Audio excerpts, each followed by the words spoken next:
ధన్యవాదాలు. ఆంధ్రప్రదేశ్లోని దళిత బహుజన కులాలకు అమరావతి బహుజన జేఏసీగా ఈ రోజున ఢిల్లీలో జనపల్లి శ్రీనివాసరావు గారి తల్లి సావిత్రమ్మ, అలాగే సోదరుడు సుబ్బరాజు, అలాగనే ఈ కేసును మొదటి నుంచి వాదిస్తున్న అడ్వకేట్ న్యాయవాది సలీం గారు ఢిల్లీలో ఉన్నాం. ఏ కోడికత్తి అంశం మీద ఢిల్లీలోనూ కూడా పెద్దలను కలిసి విజ్ఞాపన చేయాలని, డిమాండ్ చేయాలని ఇక్కడికి వచ్చారు. ఈ రోజే తెలిసింది ఉదయం ఆంధ్రప్రదేశ్ హైకోర్టు మొన్న జరిగిన న్యాయ పోరాటంలో భాగంగా కోడికత్తి సీనుకి బెయిల్ మంజూరు చేసింది.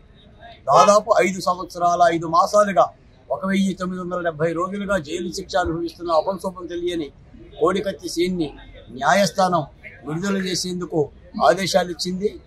చాలా శుభపరిణామం. ఆంధ్రప్రదేశ్ హైకోర్టుకు ధన్యవాదాలు తెలియజేస్తున్నాము. భారత రాజ్యాంగ నిర్మాత డాక్టర్ బిఆర్ అంబేద్కర్ యొక్క రాజ్యాంగ నిర్మాణంలో భాగంగా న్యాయస్థానాలు కనుక అడ్డుపడకపోతే, కాపాడకపోతే ఆంధ్రప్రదేశ్లో దళిత బహుజన కులాల యొక్క పరిస్థితి ఏంటనేది ఈ సందర్భంగా తెలుసుకోవాలి. ముఖ్యమంత్రి జగన్మోహన్ రెడ్డి గారు తన అధికార మదంతో, బలంతో ఎన్ని కుయుక్తులు పన్నినా, ఎన్ఐఏ రిపోర్టును ఆపినా, కేసుల మీద కేసులు వేసినా సలీం గారు మొక్కబోని దీక్షతో పోరాటం చేశారు. దీని మీద చాలా ఆరోపణలు కూడా వచ్చినాయి. ఎటకేలకు న్యాయం గెలిచింది న్యాయస్థానం చొరవతో. ఈ సందర్భంగా న్యాయమూర్తి కూడా ధన్యవాదాలు తెలియజేస్తూ కోడికత్తి సీను బయటికి రావడం అనేది ఆంధ్రప్రదేశ్లో దళితులు చేసిన న్యాయపూర్త పోరాటానికి ఒక విజయ ప్రతీక.